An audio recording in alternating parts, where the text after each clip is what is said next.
बोलना या बात करना कोई गुनाह नहीं है कि आप लोगों को बताएं कि आपने अपना मुंह बंद रखना है। 14.5 महीने मैं ऑलमोस्ट जेल में रही हूँ, 15 महीने आलिया रही है।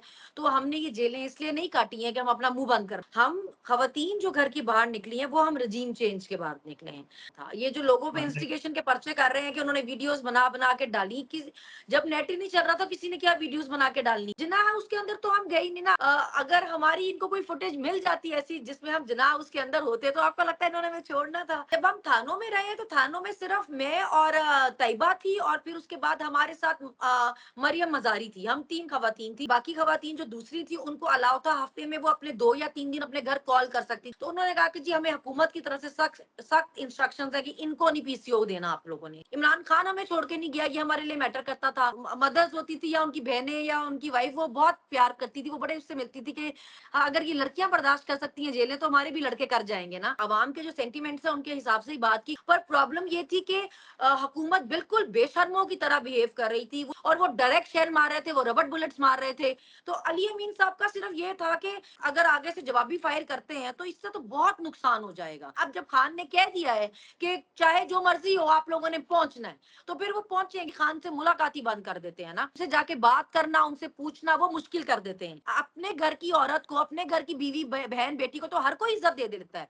बात तो आपकी बिल्कुल। तब हो जब आप दूसरों के घरों की बेटियों की इज्जतों की हिफाजत करें। आप पूछे इस हुकूमत से कि किस बात पे, किस कानून के तहत कंटेनर लगा रहे हो, क्या हालात है कि 144 लगी। देखिए उस्मान डार की वालदा, उनकी एज देखें, उनके गले में पुलिस ने कनाडा। हाथ डाला, आपको शर्म आई?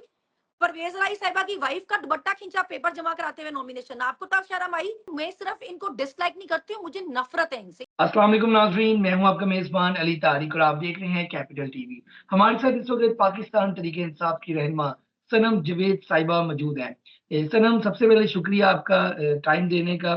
अपने इतने ज़्यादा मामला चल रहे हैं, लेकिन उसमें से आपने टाइम निकाला, शुक्रिया। नहीं, आपका शुक्रिया इनवाइट करने के लिए। तो सनम, ये सबसे पहले बताएँ कि 1 साल से ज़ायद आप जेल में रहीं और फिर उसके बाद बाहर आने के बाद भी अब फिर दोबारा आप जो है कैंपेन भी कर रही हैं, रैलियों में भी नज़र आती हैं, प्रेस कॉन्फ्रेंस में भी नज़र आती हैं। तो ये जो मामला था जब रिहा हुई थी आप, तो कोई मामला इस तरह के थे कि आपको कहा गया हो कि आपने बाहर जाके बात नहीं करनी, बोलना नहीं है? ये ज़रा पहले सबसे पहले बताइए, ये कोई मामला आपसे तय हुए थे किसी के? देखिए, जब हम जेल में थे और मुझे और आलिया को ये जगह-जगह दूसरे शहरों में भी लेके जा रहे थे और हम हमें ज़ाहिर है बहुत ये आधी-आधी रातों को इधर से उधर शिफ्ट करते थे। तो मेंटली तो हमें काफ़ी टॉर्चर करने की कोशिश की उन्होंने। तो तब कहते होते थे ये कि जी आप ऐसा क्यों नहीं करते? आप मान जाएँ, आप जाके बाहर चुप रहिएगा और ये वो करके। पर मसला ये था सारा कि हम कोई बोलना या बात करना कोई गुनाह नहीं है कि आप लोगों को बताएँ कि आपने अपना मुँह बंद रखना है। हमने अपनी ज़ुबानें गिरवी तो नहीं रखवाई हुई थी ना किसी के पास कि हम कह देते कि हम नहीं बोलेंगे। तो हम कहते थे कि ये बात ही नहीं है। क्या हम 14 महीने, 14.5 महीने मैं ऑलमोस्ट जेल में रही हूँ, 15 महीने आलिया रही है। तो हमने ये जेलें इसलिए नहीं काटी हैं कि हम अपना मुँह बंद कर लेंगे। हम ज़ुबान-बंदी अगर हमने करनी होती, तो हम पहले दिन ही लिख के देते और कहते कि भई जाओ हमारी जान छोड़ो, हम नहीं बोलेंगे। हमने ये सारी लड़ाई लड़ी ही इसलिए कि ये हमारा आईनी हक है कि जो चीज़ हमें सही लगे वो हम बोलें, जो हमें गलत लगे हम बोलें। हमारा आईन हमें फ्रीडम ऑफ स्पीच की इजाज़त देता है जब, तो हमें किसी और से इजाज़त लेने की ज़रूरत ही क्या है? अच्छा, ऐसा ना हम थोड़ा-सा पीछे से जाते हैं माज़ी में। ये पीटीआई से ताल्लुक कब बना आपका? अब हम ज़मान पार्क में भी कवरेज करते थे, आप वहाँ पर भी आती थी। ज मीनार-ए-पाकिस्तान जलसा होता था, वहाँ पर भी आती थी। ये प्रॉपर ताल्लुक कब बना पीटीआई का? जब आपने सोच लिया कि नहीं, अब पीटीआई के साथ ही जीना-मरना है और खान साहब के साथ ही, ये कब सोच डेवलप हुई? एक्चुअली मेरे जो इन-लॉज़ हैं सारे वो खान साहब के बहुत बड़े सपोर्टर हैं। हम पहली दफ़ा हमारी पूरी फैमिली किसी एक जलसे में गई थी जिसमें ख़वातीन भी जलसे में गई थी। वो मेरे ख़्याल से 2014 का था मीनार-ए-पाकिस्तान का। जी। हमारे बच्चे भी सारे गए थे। और जो मेरे जो फलक के हस्बैंड हैं वो पीटीआई की तरफ से इलेक्शन लड़ते हैं, ये बल्दियाती नीचे जो इलेक्शन है चेयरमैन का। तो हमारे घर पे पीटीआई को ऐसे कहेंगे प्रॉपर सपोर्ट तो उनके इलेक्शन से ही हमने की। जब उन्होंने इलेक्शन कंटेस्ट किया तो हमने उनकी कैंपेन की, ज़ाहिर है। तो वो उस तरह आप कहें प्रॉपर ताल्लुक तो उससे था। वैसे एक अपनी दिल से सपोर्ट जो है, जो हम हमेशा उनको सपोर्ट करते रहे, वो 2014 से करते रहे हैं। हम खवातीन जो घर की बाहर निकली हैं, वो हम रजीम चेंज के बाद निकले हैं। जब रजीम चेंज में खान साहब ने बोला कि जी कोई ऐसा रह तो नहीं गया जो मेरे खिलाफ है, तो तब वो चीज़ दिल को बहुत बुरी लगी। बहुत बुरी लगी कि लगा कि एक बंदा जिसने अपनी सारी ज़िंदगी इन्वेस्ट की जिस मुल्क में और उसमें इस तरह सारे अगर उसको चारों तरफ से घेर के उसको गिराना चाहते हैं, तो अवाम का फ़र्ज़ बनता है, अब हमारा फ़र्ज़ बनता है अब कि बस बहुत हो गया, अब हम घरों से निकलें। अब हम बताएँ उसे कि वो अकेला नहीं है। अच्छा सनम ये बताइएगा 9 मई को हमने देखा कि आप एक वीडियो बल्कि मैंने वहाँ खुद भी आपको देखा ज़मान पार्क में, आप ज़मान पार्क से जा रही थी लिबर्टी वाली साइड पे। 9 मई को प्रॉपर क्या आपने क्या देखा था? हम लोग तो वहाँ कवरेज कर ही रहे थे। आपने क्या क्या देखा और आप बाहर कैसे आई? क्योंकि उस दिन तो नेट नहीं चल रहा था, मोबाइल फ़ोन हल्का-फुल्का चल रहा था और बाद में वो भी बंद हो गया था। आपने हाँ 9 जी। मई की कहानी अपनी ज़ुबानी सुनाई। जी, सबसे अच्छी मज़े की बात यही है कि नेट उस दिन चल ही नहीं रहा था। ये जो लोगों पे हाँ, राइट, इंस्टिगेशन के पर्चे कर रहे हैं कि उन्होंने वीडियोज़ बना-बना के डाली कि जब नेट ही नहीं चल रहा था, किसी ने क्या वीडियोज़ बना के डालनी थी। हमारी जितनी वीडियोज़ भी वायरल हुई, जो उस दिन इंटरव्यूज़ दिए या कुछ भी, वो 2, 3, 4 दिन बाद हुई जाके वायरल। मौके वाले दिन बिल्कुल। पे तो जब जो वीडियो लगी ही नहीं, उससे लोग इंस्टिगेट कैसे हो सकते हैं? हमने टीवी पे खान साहब की गिरफ्तारी देखी, हम घर से गए ज़मान पार्क। हमें क्योंकि पता तो था नहीं कि ठीक है। प्रोटेस्ट है कहाँ पे। जब हम ज़मान पार्क गए तो वहाँ पे कुछ लोग थे, कुछ चैनल्स वाले थे या कुछ यूट्यूबर थे, उनसे हमने पूछा कि यहाँ पे प्रोटेस्ट नहीं है? उन्होंने कहा नहीं यहाँ पे तो नहीं है, वो तो लिबर्टी में है। फिर हम वहाँ से गए लिबर्टी, पहले तो उन्होंने ज़मान पार्क के बाहर वाले रास्ते सारे बंद कर दिए हुए थे, वो इतनी मुश्किल खुलवाए कि भाई जाने दें, यहाँ तो प्रोटेस्ट ही नहीं है, तो यहाँ रास्ते क्यों बंद करें, हमें लिबर्टी जाने दें। वहाँ पे एक ऑटो वाले के रिक्शे वाले को कहा कि हमें लिबर्टी पहुँचा दें। उस पे बैठ के हम लिबर्टी गए और लिबर्टी गए तो आगे वहाँ पता चला कि यहाँ पे भी प्रोटेस्ट नहीं, यहाँ से भी अब आगे जा रहे हैं, अब वहाँ धरने वहाँ की आपकी कौन है किससे क्या? मुलाकात हुई? वहाँ यास्मीन राशिद साहिबा से मुलाकात हुई, कौन थे नहीं, वहाँ नहीं पे? डॉक्टर क्योंकि वहाँ पे यास्मीन तो यास्मीन राशिद का काफ़िला था। नहीं, नहीं डॉक्टर यास्मीन राशिद तो अपनी गाड़ी के ऊपर बैठी हुई थी। जब हम जी, लिबर्टी वाली साइड पे जा रहे थे तो सादिया सुहेल साहिबा वापस आ रही थी और ओके। हमने कहा कि आप अभी वापस जा रहे हैं? तो उन्होंने कहा नहीं वापस नहीं जा रही, अभी अब धरने के लिए कह दिया है कि कैंट में धरना है, वहाँ जाके बैठना है। तो हम ज़ाहिर है हम वहाँ पे रिक्शे पे आए हुए थे तो वो तो आगे जाने को नहीं मान रहा था। तो फिर हम उन्होंने हमें कहा कि आप हमारी गाड़ी में बैठ जाइए, लेकिन हमने कहा चलिए हम ज़्यादा लोग थे तो हमने कहा कि हम पैदल चले जाते हैं ना, कोई बात नहीं। हम 2, 3, 4 लड़कियाँ थी। तो हमने कहा हम पैदल चले जाते हैं। तो फिर हम तो वहाँ से आगे कैंट तक पैदल गए और हम तो गए इस तरह के ये भी नहीं था कि किसी के साथ गए, हम तो अगर फुटेजेस ये लोग बेसिकली देते नहीं ना, हम तो वहाँ पे जो 2-3 लड़कियाँ मिली आके कि जी हम भी अकेले आए हुए हैं, हमारे साथ भी कोई नहीं है, तो हम इस तरह 3-4 लड़कियाँ इकट्ठी हम तो चलते गए, बस चलते गए। जब हम मेन बुलेवर्ड पहुँचे तो वहाँ पे कुछ लड़के आए जिन्होंने अपने मुँह कवर किए हुए थे, उन्होंने लिबर्टी से अगर आप हमारा फुटेज देखें किसी के पास कुछ नहीं था। मेन बॉलीवुड पे कुछ लड़के आए, उन्होंने वहां पे से जो साइड पे गवर्नमेंट की एड जो उन्होंने बोर्ड्स खड़े किए हुए थे, उन्होंने वही उसके पीछे से स्टिक्स तोड़ी और उन्होंने वो सब लड़कियों को पकड़ाई कि ये आप पकड़ लीजिए, क्योंकि आगे जब आप जाएंगी तो ब्रिज पे से शेलिंग होगी। आप मुर्गा तो मंडल आप के हाउस के अंदर नहीं गई थी, जिन्ना हाउस के अंदर आप नहीं गई थी, कि गई थी नहीं अंदर? नहीं, जिन्ना है उसके अंदर तो हम गए ही नहीं ना एक्चुअली। इन बेचारों ने इतनी कोशिश की, देखिए जिन बेचारों की फुटेजेस थी जिन्ना उसके अंदर की, उनको तो इन्होंने क्या हाल किया है सबने देखा ही है। अगर हमारी इनको कोई फुटेज मिल जाती ऐसी जिसमें हम जिन्ना उसके अंदर होते तो आपको लगता है इन्होंने हमें छोड़ना था? इनके पास इन्होंने बेचारों ने कोशिश बड़ी की, मगर क्योंकि हम अंदर गए नहीं थे और हमारी कोई फुटेज थी नहीं, तो ये कुछ साबित नहीं कर सके। क्योंकि हमें जब हमें पकड़ा भी था और हमें बार बार धमकाते भी थे कि जी ऐसे कर देंगे, वैसे हो जाएगा, सजाएं हो जाएंगी, आप अपनी दिफात देखें जी, दो दफात जेल आप पे में लगी कैसा है टाइम ये। गुज़रा सनम? जेल की हवाले से हमें बताएँ, जेल में कैसा टाइम गुज़रा? मैंने आपका एक इंटरव्यू भी देखा, उसमें आपने कहा कि वहाँ तो एक टाइम ऐसा था जब हमें क कह दिया गया कि जी आज आपकी आखिरी रात है, वो क्या किस्सा था? ज़रा उसको ब्रीफ करें। नहीं ऐसा मैंने कोई इंटरव्यू नहीं दिया हुआ और जेल में ऐसा कुछ भी नहीं हुआ था। जेल में तो नहीं होता ऐसे, मतलब जब थानों में होते थे ना तो थानों में वो कहते थे हाँ, कि भी थानों अब में आपने नहीं जी, जी। बचना। हाँ जी, अब आपने अच्छा, नहीं ये बचना, अब तो किसने आपकी कहा था? खैर वहाँ नहीं, अब तो किसी आप। पुलिस वाले ने कहा आपको कि ये अब आपका मतलब कि आप आपने नहीं बचना, किसी थाने में ये किसी ने कहा? जी, वो इस तरह था ना कि ये हमें प्रोड्यूस ही नहीं करते थे ना, ये हमें कोर्ट ही नहीं लेके जाते थे और फिर इन्होंने हमें सीआईए कोतवाली जाके छुपा दिया। तो हमने इनको कहा कि जी हमारी फैमिली तो आएगी, तो उन्होंने कहा कि जी आएगी तो हम आपको था नीचे इतने सुरंगे हैं, हम किसी एक सुरंग में छुपा देंगे आपको, आप मिलेंगी थोड़ी, तो आपका कोई पता नहीं चलेगा किसी को आप कहाँ गए। तो इस तरह की धमकियाँ तो हमें लगाते थे जब हम शुरू में 5 दिन उन्होंने हमें मुख्तलिफ थानों में रखा ना, कभी कि सीटीडी लेके जाते थे, कभी चूंग थाने में रखा, तो इस तरह की धमकियाँ तो लगाते थे। तो कि आधी तो रात को आ जब जाते थे सारे आप मेल पुलिस जब विभाग जेल के। में आपकी आप आपकी आपके साथ कौन-कौन खवातीन थी? आलिया हमज़ा, यास्मीन राशिद साहिबा, ये आपका ग्रुप था वहाँ पे खवातीन का? नहीं, नहीं, जब हम थानों में रहे, तो थानों में सिर्फ़ मैं और तैयबा थी और फिर उसके बाद हमारे साथ मरियम मज़ारी थी। हम 3 ख़वातीन थी जिनको इस थानों में छुपा-छुपा के रख रहे थे ये लोग। और डॉक्टर यास्मीन से मैं पहली दफ़ा जेल में ही मिली थी, जब वो सेंट्रल जेल आई थी, तब मेरी मुलाकात पहली उनसे हुई थी और आलिया से 2-3 बार पहले मेरी ज़बान पाक मुलाकात हुई है।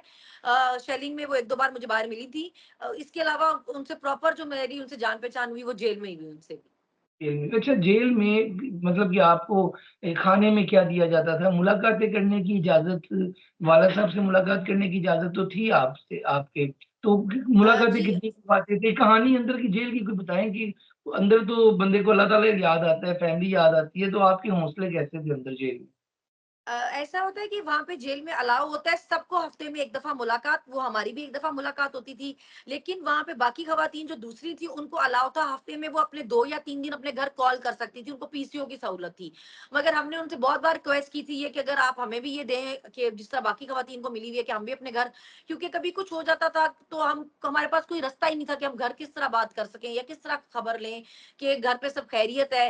पूरा हफ्ता जब नहीं गुजर जाएगा तब तक आपकी मुलाकात नहीं हो सकती, हफ्ते में 1 दिन ही है तो उसका वेट करना पड़ता था। तो उन्होंने कहा कि जी हमें हुकूमत की तरफ से सख्त सख्त इंस्ट्रक्शंस है कि इनको नहीं पीसीओ देना आप लोगों ने, इनकी घर बात नहीं होनी चाहिए। तो हम पे ये सख्तियाँ थी, फिर हमें कहा गया कि आपको चक्कियों में ही रखने का कहा गया है कि आपको मौत की चक्कियों में रखना है तो आप यहाँ पे ही रहेंगे। इवन डॉक्टर यास्मीन को उन्होंने मौत की चक्की में रखा हुआ था। तो हम 10 महीने तो वहाँ पे रहे, जो जेल की खवातीन थी उनका हमारे साथ सलूक बहुत अच्छा था क्योंकि उनको लगता था ये पता नहीं कौन है, शायद गलती से यहाँ पे सारी आ गई हैं। तो वो तो अच्छा हमारे मुझे साथ वो तो हमें देख अच्छा मुझे ये बताइए सनम कि आप मतलब कि एक कारकुन थी, ज़मान पार्क में आती थी, सारे मामलात थे। लेकिन जब जेल के आप अंदर थी तो बहुत से लोगों ने पीटीआई को छोड़ा। ऐसे-ऐसे लोग जो खान साहब के साथ हर वक़्त होते थे, उन्होंने पीटीआई को छोड़ा।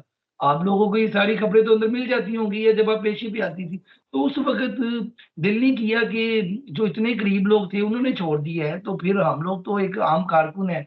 ये ये ये बात थी अंदर? क्या समझ आती थी अंदर? देख देखिए, प्रॉब्लम ये होता है कि जैसे पहले भी एक इंटरव्यू में तैयबा ने बताया कि हमसे तो एक जज साहब भी मुलाकात करने आ गए और उन्होंने हमें कहा कि जी हाँ, कि देखें जी उसने तो छोड़ के चला जाना है आपके लीडर ने, उसको तो गारंटर मिल गए हैं, वो तो चला जाएगा। तो हमने उनको कहा सर जिस दिन वो हमें छोड़ के गया ना, उसी दिन हम भी छोड़ेंगे सब कुछ। अगर वो हमें छोड़ के नहीं जा रहा तो आप हमसे उम्मीद ना रखें कि हम उसको छोड़ेंगे। तो वो अल्लाह ने हमारी इज़्ज़त रखी, चाहे जो मर्ज़ी छोड़ के जाता रहे, हमारे लिए पीटीआई का मतलब इमरान खान था। इमरान खान हमें छोड़ के नहीं गया, ये हमारे लिए मैटर करता था। उसने हमारे लिए सब कुछ बर्दाश्त किया, वो हमारे लिए जेल में रहा, उसकी बीवी हमारी वजह से जेल में है। वो सब सख्तियाँ, सब केस बर्दाश्त कर रहा है हमारी वजह से। वो चाहता उसके लिए क्या मुश्किल थी, जिस तरह बाकी माफिया-तलाफियाँ लेकर गए, वो चला जाता ना। तो हमारे लिए जो बात मायने रखती थी, वो ये थी कि खान हमें छोड़कर नहीं गया। उसने हमारी इज़्ज़त रखी, उसने अपना अपने सारे सपोर्टर, वोटर, वर्कर, अपने चाहने वालों का मान रखा। हम कहते थे हमारा लीडर बहादुर हमें छोड़ के नहीं जाएगा, वो नहीं गया। तो हमारे लिए बस ये मैटर करता था, बाकी कौन गया, कौन नहीं गया, उससे हमें फ़र्क नहीं पड़ता था।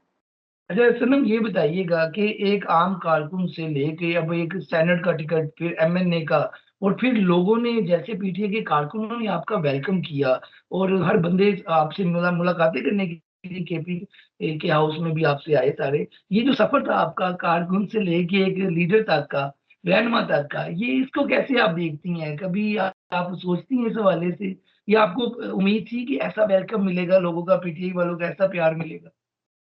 जब हम जेल में थे ना तो हमारे नाम की जब हेडलाइंस चलती होती थी कि रहनुमा इनकी ज़मानत इतने दिन आगे हो गई और मुलतवी हो गई और ये हो गई, तो हम इतना हँसते होते थे, हम कहते थे ये हम रहनुमा कब बने? मतलब कोई कोई भी गिरफ्तारी होती थी तो उसके साथ लिखा हुआ आता था रहनुमा सुमैया असद गिरफ्तार, रहनुमा आयशा भुट्टा, तो हम कह रहे होते थे कि ये हमारे पे कब हुआ कि हम रहनुमा हुए सारे ना। तो हम तो खुद बड़ा हँसते होते थे कि रहनुमा सुन के। बस प्यार का हिस्सा पता चलता था कि जब हम अपनी पेशियों में जाते थे अदालत, तो जो वहाँ पे फैमिलीज़ आई होती थी, जो और लड़के अरेस्ट किए होते थे या जो और, तो उनकी जो मदर्स होती थी या उनकी बहनें या उनकी वाइफ, वो बहुत प्यार करती थी, वो बड़े उससे मिलती थी कि तुम लोगों को हम देखते हैं ना तो हमारे दिल को थोड़ी तसल्ली हो जाती है। हम कहते हैं कि अगर ये हमारी बच्चियाँ रह गई हैं, तो भी हमारे तो फिर बेटे हैं, हमारे तो फिर लड़के हैं। हाँ, अगर ये लड़कियाँ बर्दाश्त कर सकती हैं जेलें, तो हमारे भी लड़के कर जाएँगे ना। तो तुम लोगों को देख के हमें थोड़ा हौसला मिल जाता है, जब तुम हँसती आती हो तो हमें तसल्ली होती है। तो प्यार तो बहुत करते थे लोग, वो हमें पता चलता रहता था। ज़ाहिर है मेरी अम्मी मुझे कहती होती थी कि अगर मुझे लोग मिलते हैं ना तो मुझे इतना प्यार करते हैं और कहते हैं कि आपकी बेटी की बड़ी कुर्बानी है। अगर मुझे लोग इस तरह ना कहते होते तो शायद मैं मर जाती। कि मतलब मुझे इतना दुःख अच्छा, था कि मेरी बेटी किस तरह हौसला रह रही मिलता होगी रहा जेल में। उन्हें। मेरी अम्मी एक्चुअली हाई ब्लड प्रेशर की पेशेंट है, तो उनको होता था, उनको समझ नहीं आती थी कि मैं बस क्या करूँ और किस तरह करूँ कि मैं इसको बाहर निकालूँ। तो वो कहती थी कि अगर ये लोग मुझे इतना प्यार और इतनी मोहब्बत मेरे से करते हैं, मुझे कह के कि माँ जी आपकी तो जब वो मुझे इतना तुम्हारी इतनी तारीफ़ें करते हैं मेरे से ना, तो मेरा दिल थोड़ा उसको तसल्ली हो जाती है, उसको हौसला मिल जाता है, वरना मुझे ऐसा लगता है कि मैं मर जाती अगर मेरी बेटी इस तरह जेल में है ना। तो लोगों ने सर बहुत सपोर्ट किया, बहुत साथ दिया। सर ये बताइएगा कि आपके हवाले से ये था कि आपने मरियम नवाज के वर्सेस इलेक्शन लड़ना है एमपीए का, लेकिन फिर बाद में हमने देखा कि आप एमएनए की आपको टिकट मिली, तो पंजाब में आपने क्यों नहीं इलेक्शन लड़ने का मतलब कि किया? आप मरियम नवाज के वर्सेस जो एक प्लान था पीटीआई के हवाले से, बहुत से आपके वाला साहब ने भी कहा, डॉक्टर यास्मीन राशिद ने भी एक बार कहा था पेशी के मौके पे, तो वो बताएं आप एमएनए के लिए क्यों थी और मरियम नवाज के अगेंस्ट आके इलेक्शन की हामी क्यों नहीं थी? ये ज़रा कहानी बताइए क्या हुआ था? वो एक्चुअली सीन ये हुआ कि जब मरियम बीबी ने जहाँ पीबी के पेपर्स जमा कराए, हमने भी वहाँ पेपर जमा कराए। उसके बाद वो हाँ, विथड्रॉ करके एनए वहाँ से दूसरी जगह चली गई। हमने उसकी हम क्योंकि जेल में थे, तो हमारे तक ये पेपर्स आने ही नहीं देते थे। हमें बड़ी मुश्किल पेपर साइन करने पड़ते थे और वो जो अटेस्ट करने पड़ते थे। जब हम कोर्ट जाते थे, मेरे फादर वहाँ पे लेके बैठे होते थे कि जी जज से परमिशन लेके कि जेल वाले सुपरिटेंडेंट जो है वो नहीं आने देते पेपर ना, तो आप हमें यहाँ कोर्ट में साइन कराने दें। तो मेरे पेपर जो मैंने साइन करके जिस हल्के के दिए हुए थे, मरियम बीबी वहां से भाग गई और दूसरी जगह पे जाके पीपी में जमा करा दिए, और मेरे साइन ही नहीं थे पेपर हुए हुए। तो फिर एनए सिर्फ वो था जहाँ पे उन्होंने भी पेपर जमा कराए हुए थे और मैंने भी उसी से करवाए हुए थे। तो फिर मैंने अपने अब्बू से कहा कि जहां से मरियम लड़ी है इलेक्शन, वहां के आप पेपर्स करवाएं, बाकी आप छोड़ें।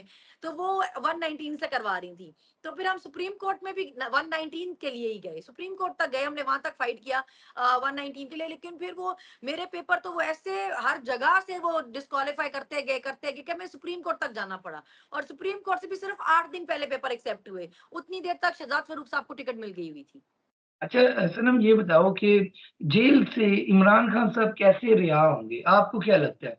क्योंकि बहुत से पीटीआई के लोग जो है रैलियां निकालते हैं, जुलूस निकाल रहे हैं, आप भी रैलियां, इससे क्या फ़र्क पड़ रहा है? अभी तक खान साहब जेल में हैं, उनकी जो बहन है अलीमा, वो कई बार कह चुकी हैं कि ये जो लास्ट टाइम हुआ है कि लाहौर वाला जलसा 6 बजे बंद कर दिया और फिर पिंडी का जो एहतजाज था वो मौखर कर दिया। इस पे खान साहब बड़े नाराज़ हुए हैं। ये बात अलीमा ने प्रेस कॉन्फ्रेंस में बाहर आके की।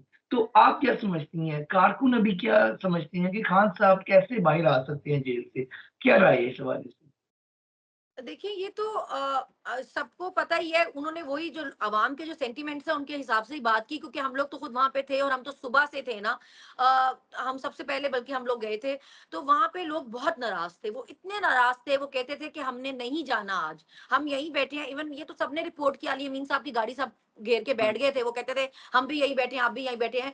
पर प्रॉब्लम ये थी कि हुकूमत बिल्कुल बेशर्मों की तरह बिहेव कर रही थी। वो सब पहाड़ी के ऊपर पुलिस चढ़ी हुई थी, वो सारे पुल के ऊपर पुलिस चढ़ी हुई थी, और वहां से वो मुसलसल शेलिंग कर रही थी, और वो डायरेक्ट शेल मार रहे थे, वो रबड़ बुलेट्स मार रहे थे। तो इतने लोग जो थे जख्मी थे ऑलरेडी। तो अली अमीन साहब का सिर्फ ये था कि इस तरह तो फिर अगर हम भी अगर आगे से जवाबी फायर करते हैं तो इससे तो बहुत नुकसान हो जाएगा। या तो फिर हम अपने लोगों को जानी नुकसान पहुंचाएं, और जिनको मारेंगे जाहिर है वो भी अपने ही है। बेशरम है बेशक, लेकिन है तो अपने ही ना। पुलिस वाले इतने पकड़े गए, पहाड़ी से भी पकड़े इन्होंने, बाथरूमों में जो छुपे उनको भी पकड़ लिया इन्होंने। तो जो केपीके की लीडरशिप थी सारी, इन्होंने जाके आवाम से उनको छुड़ाया। आवाम ने तो मार देना था उनको, क्योंकि आवाम तो सुबह से शेल खा रही थी। तो फिर अली अमीन साहब को अभी ये सब कह रहे हैं कि जिसने हमें धमकी दी, उसने आपको धमकी नहीं दी। वो आपको बता रहा है कि हम तो उस दिन भी ये कर सकते थे, हम उस दिन भी आपको जवाब में मार सकते थे और आप बड़ा लड़ सकते थे। इतनी आवाम थी उनके साथ, 100-200 पुलिस वाला कितनी देर ऊपर से शेल मार सकता था। मगर वो नहीं चाहते थे कि दो सूबों में आपस में तसादुम हो जाए, दो सूबे आपस में लड़ पड़े। तो उन्होंने तो अपनी तरफ से समझदारी दिखाई।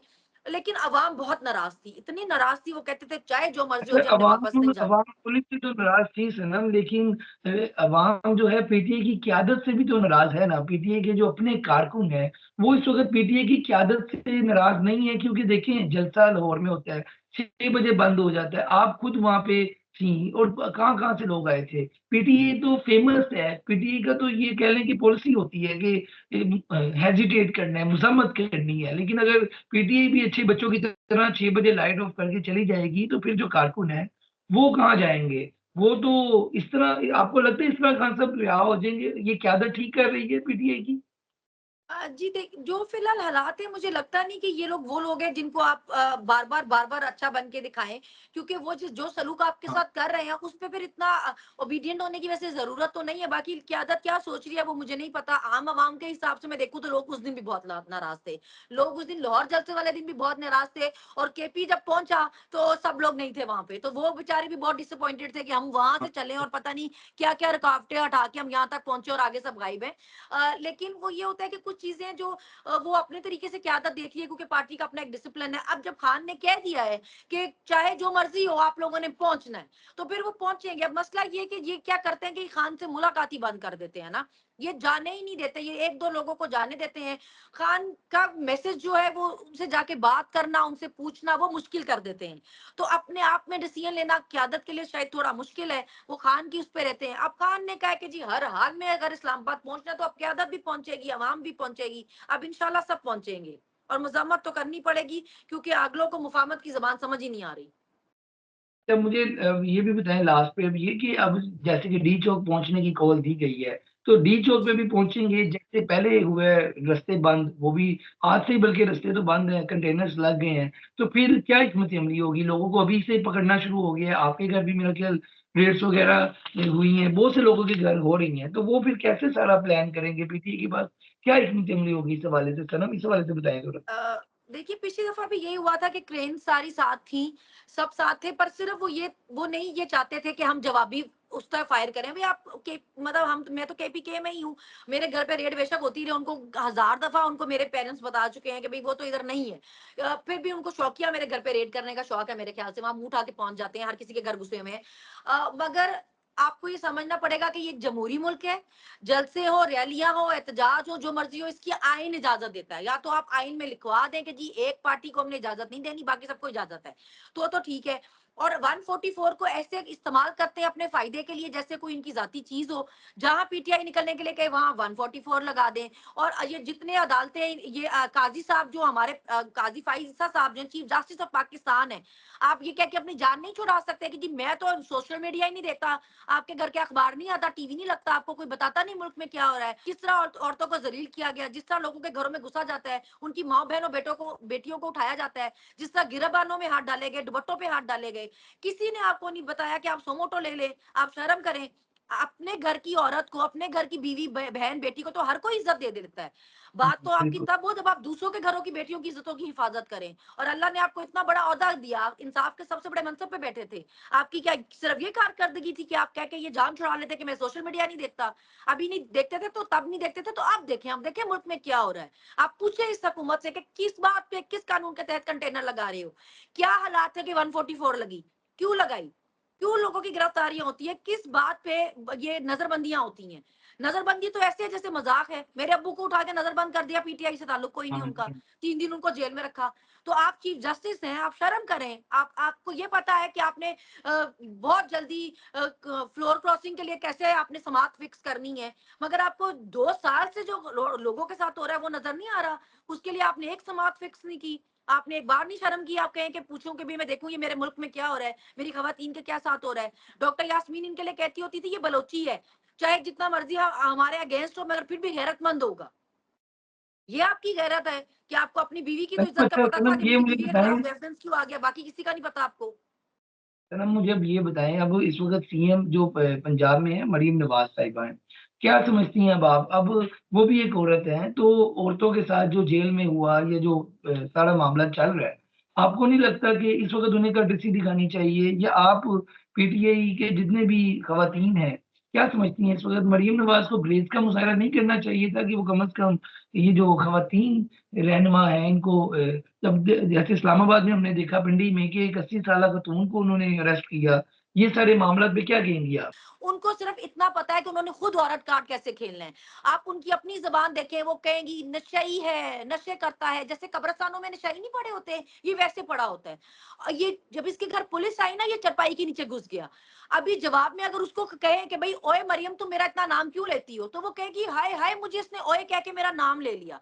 क्योंकि उसको आदत है ये ड्रामे करने की, औरत कार्ड खेलने की। अपनी ज़बान पे वो कभी बात नहीं करेगी, मैंने किसी के लिए क्या बोला? अभी धमकियाँ लगा रही थी, मैं पंजाब पूरी पार्टी छोड़ी हुई थी। पंजाब नहीं आने देंगे, पंजाब नहीं, इसको यहाँ बाँधेंगे, इसको वहाँ बाँधेंगे। आप किसी दूसरे सूबे के सीएम के लिए कह रहे हैं कि जी हम इसको यहाँ पट्टा डालेंगे, इसको वहाँ बाँधेंगे। तब आपको नहीं पता चला था जवाब मिल जाएगा। देखिए उस्मान डार की वालदा, उनकी एज देखें, उनके गले में पुलिस ने कनाडा। हाथ डाला। आपको शर्म आई? परवेज राई साहिबा की वाइफ का दुपट्टा खींचा पेपर जमा कराते हुए नॉमिनेशन, आपको तब शर्म आई? आप 80 साल की औरत की बात कर रहे हैं, किसी के अभी थोड़े अर्से पहले पीटीआई की एक बच्ची उसके हॉस्टल से अरेस्ट कर ली, अपने हॉस्टल में रह रही थी वो जो पढ़ रही थी वहां पे, तो उसको आपने उठा लिया। अब इनको तो कोई ना किसी की उम्र की शर्म रही है ना किसी का लिहाज रहा है। अपनी बारी सिर्फ आप अगर आप औरत कार्ड खेलेंगे, कोई आपका कैसे इज्जत करे? बताएं, किस किस बात पे आपकी इज्जत करेगा कोई? जैसे ना मुझे अब ये बताएँ कि जैसे आप मरियम नवाज़ साहिबा पे या बाकियों पे बात करती हैं, ये जो आपका स्टाइल है, ये मतलब कि इतना नेचुरल है, ये कैसे इसकी मतलब कि ये भी वजह है कि आपके वालिद साहब भी पीपल्स पार्टी में थे और पीपल्स पार्टी की और नून लीग की आपस में काफ़ी अरसा हमने देखा है कि एक आपस में अगेंस्ट रहे हैं। तो ये जो नून लीग के लिए आपके दिल में बातें हैं सारी, पीटीआई के और भी बहुत से लोग हैं, वो ऐसे नहीं बोलते जैसे आप बात करती हैं। इसकी वजह क्या है पीछे? मतलब कि इसकी कहानी क्या है? ये हमें ज़रा बताएँ। ये बहुत से लोग जानना चाहते हैं, बहुत से लोग कमेंट्स करके पूछते हैं कि सनम के दिल में नून लीग के लिए इतनी नफ़रत क्यों है, ख़ास तौर पे मरियम के लिए? तो ये बताएँ। तो मैं हमेशा कहती हूँ कि एक बंदे की होती है ना कि एक लाइकिंग होती है, एक डिसलाइकिंग होती है। मैं सिर्फ इनको डिसलाइक नहीं करती हूँ, मुझे नफरत है इनसे, इसलिए क्योंकि ये इतनी बड़ी मुनाफिक हैं। आप इनके सपोर्टर्स देखें, इनके सपोर्टर इतनी गलीज तरीन जुबान इस्तेमाल करते हैं, और उस जुबान इस्तेमाल करने वाले को मरियम बीबी साहिबा अपने खुद अकाउंट से फॉलो कर रही होती हैं। आप एक बंदे ऐसे को जिसकी गलीज तरीन जबान है, जो दूसरी औरतों के अकाउंट ढूंढ ढूंढ के जाके उनकी पोस्ट पे गालियां लिख रहा है, आप उसको फॉलो करके सपोर्ट कर रही है ना। अभी आप उनको सपोर्ट कर रही हैं, फिर जब आपको गाली पड़ती है तो आप कहेंगे कि देखें जी ये तो इतने बदतमीज है पीटीआई वाले, इनकी तो जबान ही ठीक नहीं है। आपकी खुद की हुँ। जबान क्या है? आप बताएं, आपकी खुद की जबान तो छोड़े, मैं हमेशा कहती हूँ हमारी जबान की बात करते हैं, आपका किरदार क्या है? आपका क्या किरदार है? आपका ये किरदार है कि आपने किसी के घर की इज्जत नहीं छोड़ी, किसी के घर की चादर चार दीवार नहीं छोड़ी, और आप बात कर रही हैं जबान की। हम बोले उससे तकलीफ है, आप करें आपको उससे तकलीफ नहीं है। अपने किस्से जब खुले अभी तो बड़ी तकलीफ हुई है, बड़ी तड़प हुई है कि जी देखें केपी में क्या बोल दिया, ओहो ये तो इनको शर्म नहीं।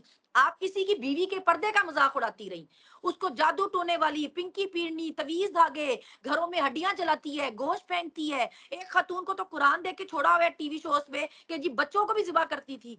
आप किसी को एक को गंदा हाँ। करने के लिए आप इस हद तक जाने वाली औरत हैं, और आप बात करती हैं औरत की इज्जत की। ये बताएँ मुझे कि इस टाइम पहले आप 16 बार गिरफ्तार हो चुकी हैं। एक केस में रिहा, दूसरे में गिरफ्तार, फिर तीसरे 16 केसेज़ में।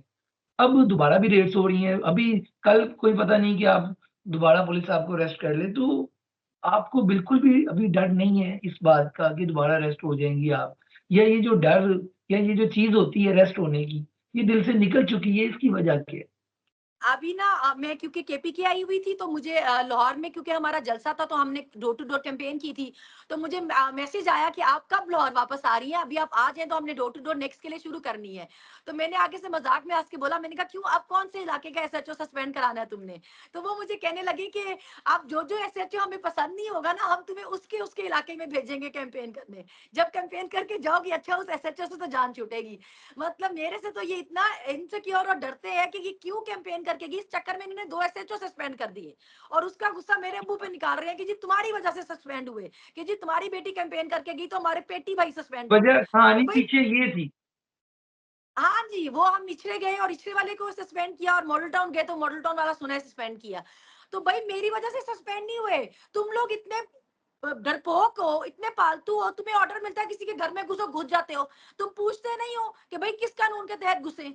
अभी आपको बोला कि सनम कैसे कैंपेन करके गई, तुमने पूछा नहीं कि कोई गैर कानूनी काम करके गई। जलसे करना मना है, जलूस मतलब रैलियां निकालना मना है, कैंपेन करना मना है। ऐसा क्या गैर कानूनी करके गई थी जो गिरफ्तार करते? अगर तुम्हारा एसएचओ सस्पेंड हुआ है तो हिम्मत करते पूछते भाई क्यों सस्पेंड करें, क्या गलत किया हमारे एसएचओ ने? गैर कानूनी काम सारा मिलके करते हैं, साथ सहूलतकारी करते हैं। आपने ये यूनिफॉर्म्स पहने हैं लोगों को प्रोटेक्ट करने के लिए। हम अपने टैक्स के पैसे से आपको तनख्वाहें दे रहे हैं ताकि आप हमारी हिफाजत कर सकें। हमारी टैक्स के पैसे पे रखे हुए मुलाजिम हैं आप। आपको इस चीज से तकलीफ हो जाती है कि हमको मुलाजिम बोल दिया, जो एक फैक्ट है। क्योंकि जब आप मुलाजमत के बजाय आप अपने यूनिफॉर्म की बेइज्जती तो आप खुद करते हैं। जब आप कोई गैर कानूनी काम इस तरह का मानते हैं, किसी की माँ के जाके गिरेबान में हाथ डालते हैं, तो आपको तब लगता नहीं कि हमारी इज्जत बनेगी, कि हमारी बेइज्जती होगी। तो हरकतें तो आपकी खुद की ऐसी हैं कि आपको बेइज्जत की लोग बेइज्जत करें या लोग आपको गालियां दें। तो अगर आपको बहुत तकलीफ है इस चीज से, तो आप अपनी हरकतें ठीक करें ना। हमसे किस बात का शिकवा है? हम तो वो करते हैं, वो बोलते हैं जो आपने हमारे साथ किया। आपने हमारे साथ अच्छा सलूक किया तो हम अच्छा बात करते हैं आपके बारे में। तो सनम अब अडियाला जेल जाने का भी एक प्लान था। पहले हमाद साहब ने कहा, फिर एक बार अलीमा खान साहिबा ने भी कहा कि पीटीआई को अडियाला जेल के बाहर धरना देना चाहिए। फिर वो बात जो है आगे पीछे हो गई, लेकिन जब भी पीटीआई के रहनुमाओं से बात होती है तो वो कहते हैं कि लास्ट पे तो वही करना पड़ेगा, फिर ही खान साहब रिहा होंगे, क्योंकि वो आईनी तरीके से या केसेस की बुनियाद पे अगर देखें तो रिहा होते नजर नहीं आ रहे। आप इस बात पे बस कितना आपको लगता है कि उम्मीद है आपको कि खान साहब आईनी तरीके से बाहर आ जाएँगे, या आपको लगता है कि नहीं, कि अडयाला जेल के बाहर जाके धरना देना पड़ेगा? ये ज़रा अपनी इस पे राय बताएँ। देखिए, जब अदालतें अपना काम नहीं कर रही होती ना, जब अदालतें अपने हिस्से का काम नहीं कर रही होती, जब जजेस इंसाफ नहीं दे रहे होते, तो फिर फ्रस्ट्रेशन बढ़ती है उससे, ठीक है? फिर उससे ज़्यादा क्राइम बढ़ता है उससे, फिर उससे कोई अच्छाई नहीं होती माशरे में। हम जब जाते थे कोर्ट्स में, क्योंकि हमने तो अब ये सिस्टम देखा है ना, हम खुद हम इतना इरिटेट होते थे कि आप अगर जजेस हिम्मत नहीं करेंगे, तो ये मुल्क का निज़ाम कैसे चलेगा? साफ नहीं होगा वो कैसे चलेगा? अभी तो जजेस को पूछना चाहिए ना कि एक तोशा खाना भाई, एक गिफ्ट, एक केस बन रहा है, उसी तोशा खाना पे दूसरा बन रहा है, तीसरा बन रहा है, चौथा बन रहा है। और फिर जब हर वजीर आजम तोशा खाना की तोहफे लेता रहा है, तो वो सब जेलों में क्यों नहीं, सिर्फ इमरान खान क्यों जेल में है? या एक आम आदमी जो बहुत पढ़ा लिखा भी नहीं है, आज वो भी ये बात करता है कि सब तोहफे लेते रहे हैं, अगर वो सब जेलों में नहीं है, जो गाड़ियां कानूनी तौर पे नहीं ले सकते थे वो निकलवाते रहे हैं और जेलों में नहीं है, तो इमरान खान तोहफा अगर उसने कोई टैक्स पे करके लिया भी है अपना, तो वो जेल में क्यों है? तो ये अडयाला जो जेल आम कब आदमी, जाना है? अडयाला जेल सनम आपने पीटीआई ने तो कब जब जाना है? अदालतों अभी से देखिए, बार-बार आपको कहा जा रहा है, जब अदालतों से इंसाफ नहीं मिलेगा, तो आखिर में आप जब इतना लोगों को दबाएँगे, वो फ्रस्ट्रेट होंगे, तो फिर वो कुछ भी करेंगे ना। तो आप बेहतर तो हल यही है कि आप कानूनी तौर पे, आप आईनी तौर पे, आप सही तौर पे उनको उनके केस खत्म करें जो कि गलत बनाए हुए हैं, नाजायज़ बनाए हुए हैं। आप लोगों को इतना मजबूर ना करें ना कि वो अडयाला के बाहर जाके बैठ जाएँ। अभी भी अगर आप रास्ते बंद ना करें, तो कोई तसादुम क्यों हो, लड़ाई क्यों हो? लोग जाएँ, जलसा करें और घरों को जाएँ, एहतजाज करें और घरों को जाएँ। मैदान जंग तो आप खुद बनाते हैं। आप तो खुद चाहते हैं कि कोई ऐसे हालात मुल्क में पैदा हो जाएँ कि सारा बेयकीनी हो जाए, मुल्क में कोई सुकून ना रहे। उसका इल्ज़ाम फिर पीटीआई के सर पे ना लगाएँ। पीटीआई तो बार-बार मुफ़ाहमत से पीछे हट रही है कि ना नुकसान हो, ना नुकसान हो। मगर एक हद होगी ना पीछे हटने की और मार खाने की। उसके बाद तो फिर हर कोई रेज़िस्ट करेगा। यास्मीन राशिद साहिबा से आपकी बड़ी अच्छी अंदर-अंदर अंडरस्टैंडिंग हो गई है यास्मीन राशिद साहिबा से। तो पीटीआई में और कौन-कौन लोग हैं सनम, जो आपके साथ बड़े क्लोज़ हैं, आप जिनके साथ माइंड सेट हो गया है, उनके साथ मिल के आगे चल रही हैं आप? ऐसे कौन से दोस्त बने हैं पीटीआई में? मर्दों में भी और ख़वातीन में भी? देखिए, ख़वातीन में डॉक्टर यास्मीन, ये नहीं कह सकते उनसे मेरी दोस्ती हो गई, वो बिल्कुल मेरी माँओं जैसी हैं, वो बिल्कुल मुझे बच्चों की तरह रखती हैं अपने, और मेरी उनसे बहुत मोहब्बत है। मैं उनको इतना मिस करती हूँ, मैं रात में राशिद अंकल को मैसेज करती हूँ, अंकल कुछ करें, डॉक्टर यास्मीन को कुछ करके निकालें बस। तो ये कब तक चलना है? मेरी आलिया से बहुत अच्छी दोस्ती है, मेरी आयशा भुट्टा से बहुत अच्छी दोस्ती है, मेरी फ़ाइज़ा से बहुत अच्छी दोस्ती है। हम मेरी सुमैया से बहुत अच्छी दोस्ती है, रोहीना से बहुत अच्छी दोस्ती है। हमारी जेल में बहुत अच्छी दोस्तियाँ हुई हैं। हम एक-दूसरे के साथ बहुत अच्छे मतलब हमारे ताल्लुकात हैं एक-दूसरे के साथ। और मेल्स में मैं अगर मैं कहूँ कि किनसे मैं बहुत ज़्यादा मिलती-मिलाती रही हूँ और मेरी बहुत अच्छी सलाम दुआ है जिन लोगों से, वो मेरी शाहिद से बहुत अच्छी सलाम दुआ है, सुहेल से है, मीना से है। वो मतलब केपीके वालों से ज़्यादा है, क्योंकि मैं यहाँ केपीके में ज़्यादा रही हूँ। तो मेरी इन लोगों से बहुत अच्छी है दोस्ती, सलाम दुआ। बाकी ये सब लोग बहुत अच्छे हैं, बहुत सपोर्टिव हैं, बहुत इज़्ज़त करते हैं। लेकिन ऐसा कुछ नहीं है कि ख़वातीन की आपस में सनम दोस्ती नहीं, फैमिली हमारी मना किए ख़वातीन तो की भी आपस ये में बस बहुत कर दो दोस्ती है। अब। सनम फैमिली की जानब से कभी आया ऐसा? वैसे आपके हस्बैंड तो खुद जेल रह के आए हैं, तो फैमिली यही फैमिली होती है ना, हस्बैंड, फादर, वालदा, क्या इनकी तरफ से वैसे कभी कोई आया हो कि यार बस करो, आप जैसे बोलती हो ऐसे ना बोलो? कई बार तो ये भी लोगों ने बताया कि सनम की बेल इसलिए नहीं हो रही क्योंकि वो पेशी पे भी जब आती है तो फिर बोलती है, और ज़्यादा जो जेल भी काटी है उन्होंने अपने बोलने की वजह से काटी है। तो हम आगे मुस्तकबिल में देखेंगे कि ये बोलना कम हो या ऐसे ही रहेगा? नहीं, ये देखिए कोई हथियार तो नहीं है ना हमारे पास, कोई असला लेके तो नहीं फिर रहे ना, ज़ुबान ही है, बोलते ही है ना, बोलने में क्या किसी का जा रहा है? कोई गलत नाजायज़ बात तो नहीं कर रहे, अपने हक की बात कर रहे हैं ना, उसके लिए क्यों चुप करें? मैं और आलिया जब हम गुजरांवाला में थे, तो हम गुजरांवाला जाते थे, तो हम नारे मारते थे वहाँ पे, क्योंकि गुजरांवाला वाली पुलिस हमें बहुत तंग कर रही थी, तो फिर हमने भी उनको बहुत तंग किया। हमने कहा जिस चीज़ से आपको तकलीफ हो रही है, फिर हम भी वो करेंगे। तो हम बड़े नारे लगाते थे, तो वो हमें एक दिन कहने लगे कि अब आपको देख के जो लड़के आते हैं ना, वो भी नारे मारते हैं। तो अल्लाह का वास्ता है आप चुप हो जाए, इन्होंने तो यहाँ जो लड़कों ने भी यहाँ जलसा लगा लिया है। तो हमें वो बड़ा रिक्वेस्ट करते होते थे कि जी एक तो ये आपकी खान साहब की पिक्चर जिस पे बनी होती है वो कपड़े नहीं पहना करें, आप नारे नहीं लगाया करें। दूसरा हम लेटर लिखते थे तो ये लेटर ना लिख के भेजा करें। तो हम कहते थे भाई जब हमारी मर्जी के काम नहीं हो रहे तो हम आपकी मर्जी का क्यों करें? तो हमें ये कहा जाता था कि आप इसी वजह से जेल में हैं क्योंकि आप लोग बाज नहीं आ रहे, आप चुप नहीं करते। मगर चुप करना ही क्यों था? हम कोई फैमिली गलत की बात जानब कर ही से नहीं रहे थे किसने तो चुप क्यों रोका? करते? फैमिली ने रोका, वालिद ने, फैमिली ने रोका आपको कि ये बातें ना नहीं, करो कभी टाइम? नहीं, यही तो मसला था ना। मेरी फैमिली को जितने मर्ज़ी मैसेज भेजते रहते थे कि ये देखें जी अगर ये सिर्फ़ ये कर ले ना, तो मेरे अब्बू मुझे बता देते थे, लेकिन उन्होंने मुझे ये नहीं कभी कहा था कि भई तुमने इस तरह करना है।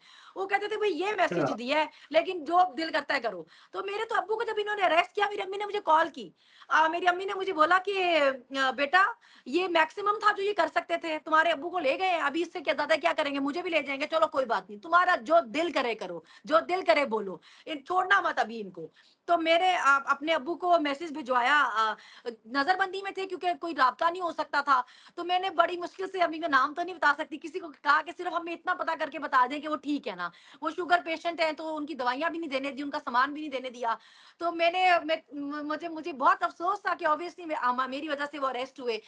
तो मैंने उनको मैसेज भिजवाया, मैंने उनको लिखा, मैंने उनको भेजा कि बाबा I love you and I am so sorry. तो मेरे बाबा ने मुझे वापस जवाब भेजा, मेरे बाबा ने मुझे भेजा कि मेरी बिल्कुल फ़िक्र नहीं करनी, मेरे लिए परेशान नहीं होना, अरेस्ट नहीं होना, ठीक है? अपने आप को बचाना और अरेस्ट नहीं होना। तो वो तब भी थे, तो वो तब भी मुझे जेल में भी थे, तो वो मुझे यही कह रहे थे कि मेरे लिए परेशान नहीं होना, तुमने अपनी हिफाज़त करनी है और तुम फ़ौरन केपीके जाओ। तो फिर मैं उसके बाद केपीके आ गई यहाँ पे। तो अब्बू मेरे आए घर पे, तो उन्होंने मुझे यही कहा कि मुझे उन्होंने बहुत तुम्हारे बारे में धमकियाँ दी और बहुत गलत ज़बान इस्तेमाल की। उन्होंने बोला हम सनम को गोली मार देंगे और हम इस तरह करेंगे, इसके साथ इस तरह करेंगे। तो मैं उससे थोड़ा घबराया, तो इसलिए मैंने तुम्हें कहा कि तुम कहीं ये ना हो कि इमोशनल हो के तुम बेवकूफ़ हो जाओ और आ जाओ मेरे पीछे ना। तो हुँ। उनको वहाँ पे भी हमारी फ़िक्र थी, उनको ये नहीं था कि उनको अरेस्ट किया हुआ है। अल्लाह का शुक्र ठीक है हो मेरे गया। अम्मी-अब्बू बहुत बहादुर हैं। लास्ट क्वेश्चन सनम, लास्ट क्वेश्चन है, इसके अब जवाब दे दें कि आगे फ्यूचर में अब आपका क्या प्लान है? पीटीआई के साथ तो अब आप हैं, लेकिन पीटीआई का आगे मुस्तकबिल क्या आपको नज़र आ रहा है? खान साहब का क्या मुस्तकबिल नज़र आ रहा है? ये आपको आपको क्या लगता है खान साहब कब बाहर होंगे? दोबारा वज़ीर-ए-आज़म बन पाएँगे? क्या लास्ट पे कमेंट करें? देखिए खान साहब ने ना अपनी ज़िंदगी के बहुत साल इस कौम पे इन्वेस्ट किए हैं, लेकिन उसका फ़ायदा ये हुआ है कि खान ने हमें एक कौम बनाया है। ये जो सूबों की बात होती थी ना, ये सूबा अभी कोई इस तरह नहीं है। अभी हर बंदा सिर्फ़ खान का सपोर्टर है। सिंध वाले हों, बलूचिस्तान वाले हों, केपी वाले हों, पंजाबी हों, अब वो एक-दूसरे से कनेक्ट करते हैं। अब उनमें आपस में मुकाबलेबाज़ी नहीं है। अब वो एक-दूसरे को सपोर्ट करते हैं, एक-दूसरे को सहारा देते हैं, एक-दूसरे की फ़ेवर करते हैं, एक-दूसरे के लिए बात करते हैं। खान ने हमें एक कौम बनाया है। उसने इसके लिए बहुत मेहनत की है, उसने इसके लिए बहुत कुछ छोड़ा है। हमारे पे उसका ये इतना बड़ा एहसान है कि वो हमें छोड़कर नहीं गया, उसने हमें शर्मिंदा नहीं किया। हमारे लिए वो जेल काट बाहर रहा है। कब आ रहे हैं? वो क्या जब लगता है खान साहब बाहर वो कब आ रहे हैं? लास्ट पे वो जब हमें कहता है ना कि बाहर निकलो, और वो बार बार कॉल देता है कि बाहर निकलो, और लोग निकलते हैं। वो पता है क्यों निकलते हैं? क्योंकि उसने हमारा मान नहीं तोड़ा। तो हमारे पे ये फर्ज है कि हम उसका मान ना तोड़े। जब वो इतने भरोसे से हमें कहता है निकलो, तो हम निकलेंगे, जब जब वो कहेगा तब तक निकलेंगे। और निकलने का मकसद यही है, एक प्रेशर बनाना होता है गवर्नमेंट पे कि इस तरह आप ये चोर गवर्नमेंट नहीं चला सकते जो लोगों के मैंडेट से नहीं आई हुई है। वो लोगों की पसंद है, वो अवाम की पसंद है, अवाम उसे देखना चाहते हैं, अवाम ने उसे वोट दिया। और वजीर आजम हमेशा अवाम की मर्जी का होना चाहिए। आज जज हिम्मत नहीं करे, कल करेंगे, क्योंकि हम उनको मजबूर करेंगे कि वो हिम्मत करें। एक आम आदमी अगर उठ के हिम्मत कर सकता है, तो आप तो बड़ी कुर्सियों पे बैठे हैं, आप हिम्मत क्यों नहीं करें? आप हिम्मत करें, हमारा लीडर बाहर आएगा और वजीर आजम बनेगा, क्योंकि ये उसका हक है, क्योंकि अवाम ये चाहती है। बहुत शुक्रिया जी, गुफ्तगू आप सुन रहे थे सनम जवेद की, पाकिस्तान तहरीक इंसाफ की रहनुमा हैं। और 16 बार जो है गिरफ्तार हुई, जेल में एक लंबा टाइम गुजारा, एक कारकुन से एक अब रहनुमा बन गई हैं, सेनेट की टिकट मिली। उसके बाद पूरी पीटीआई में अगर लाहौर में बात की जाए तो बहुत से लोग इनके चाहने वाले हैं, इनको पसंद करते हैं, इनकी फैन है। और पूरी पीटीआई भी, खान साहब ने भी कई बार इनका नाम लेके इनकी फैमिली को जो है ट्रिब्यूट किया, खराज तहसीन पेश किया कि जैसे वो एक साबित कदम रही, और उस टाइम पे साबित कदम रही जहाँ पे पीटीआई के बहुत से थम जो है पीटीआई को खैर बात कह गए थे। गुफ्तगू आप उनकी सुन रहे थे आज के वीडियो के साथ। मुझे नहीं इजाजत, अल्लाह हाफिज।